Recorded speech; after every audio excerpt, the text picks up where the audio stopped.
리들샷을 절대 쓰시면 안 되는 피부들. 첫 번째로 가장 피하셔야 되는 분들은 저한테 AS 받으러 오시는 분이 많거든요. 쓰시나요? 절대 금기예요.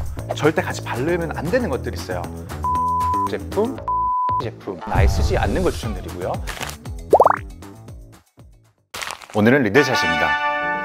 자, 리들샷 많이 들어보시고 요즘 이제 유튜브나 아니면 뭐 다른 여러 컨텐츠에서 리들샷 많이 다뤘잖아요. 그래서 리들샷에 대해서 많이 써보시기도 하고 많이 체험을 해보셨을 텐데 참 괜찮아요. 좋은 제품이기도 하고 저도 써보기도 했는데 은근히 또 이제 리들샷 때문에 저한테 AS 받으러 오시는 분들이 많거든요.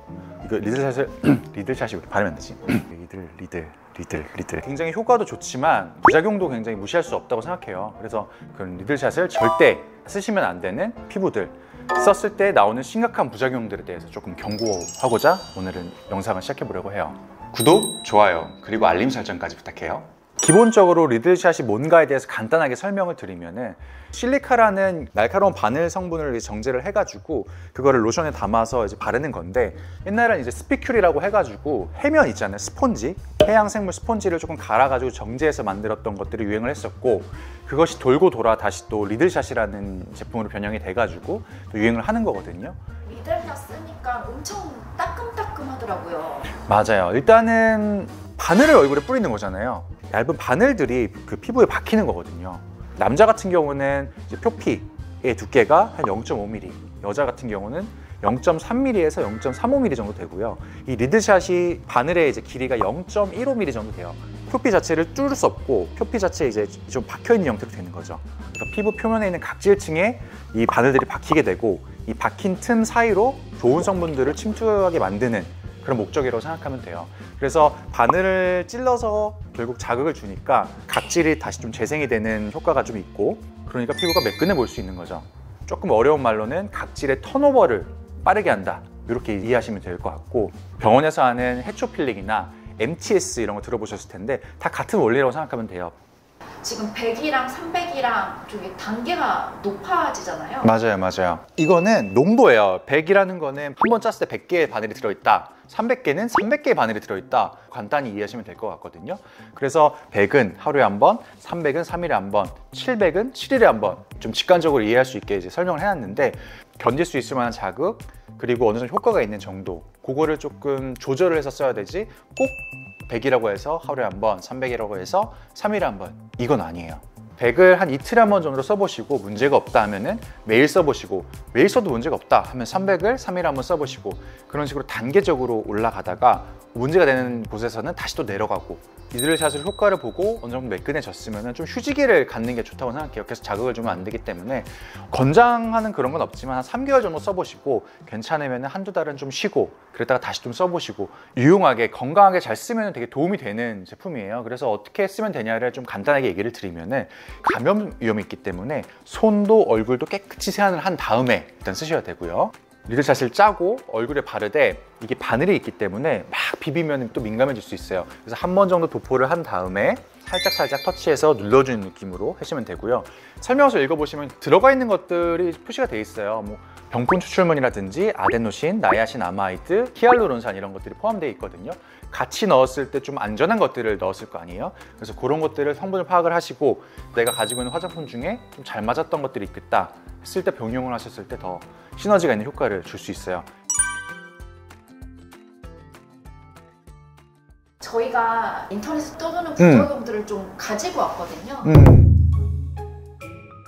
한 번에 정리를 하자면은 민감하고 따갑고 결국은 자극에 대한 다 얘기들이거든요. 그래서 첫 번째로 가장 피하셔야 되는 분들은 민감성 피부들, 소위 말해서 뭐를 발라도 가렵고 트러블이 잘 나오고 화끈거리고, 그리고 건조하고 따갑고 빨개지고 이러신 분들, 그럼 민감성 피부들은 이런 걸 썼을 때 더 민감해질 수가 있어요.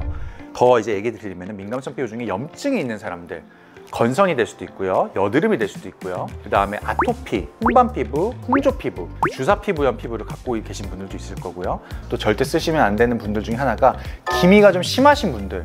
기미는 사실은 넓게 보면 염증성 질환이에요. 리들샷이 바늘을 찌른 거기 때문에 염증이 퍼질 수가 있어요. 좀 전문적으로 얘기하면은 감염의 파종이 될 수 있다 얘기를 할 수 있거든요.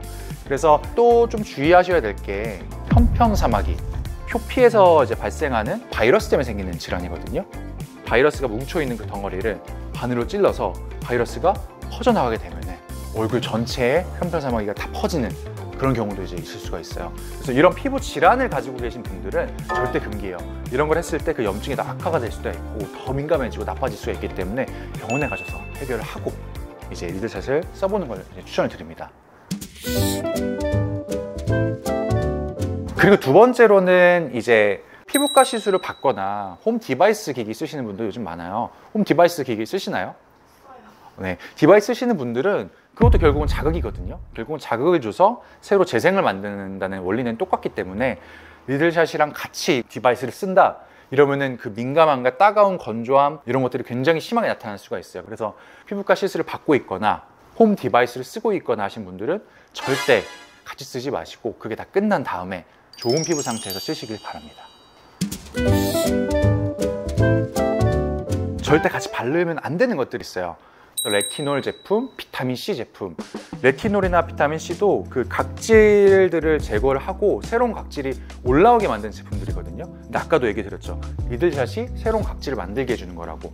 둘 다 자극을 주는 건데 하나는 화학적으로 자극을 주는 거고요. 이거는 실제로 바늘을 찔러서 물리적으로 자극을 주는 건데 이 두 개가 합쳐지면 어떡하냐. 자기가 진짜 엄청나게 두껍고 강한 피부면은 효과가 있을 수 있지만 일반적인 피부 같은 것들은 그걸 못 견뎌요. 그래서 레티놀 제품, 비타민C 제품, 피부과에서 처방받는 레티노이드 제품, 스티바 크림이나 아크리프 크림이나 아다팔렌, 디페린 이런 것들은 같이 병용해서는 안 된다. 자, 오늘 리들샷에 대해서 종교를 해봤는데요. 절대 쓸 수 없는 금기사항이 있는 사람들에 대해서 얘기를 드렸으니까 이거에 해당하시는 분들은 상담을 하시고 쓰시거나 아니면 아예 쓰지 않는 걸 추천드리고요. 리들샷에 대해서 혹시 또 추가 질문 있으시면 댓글 남겨주세요.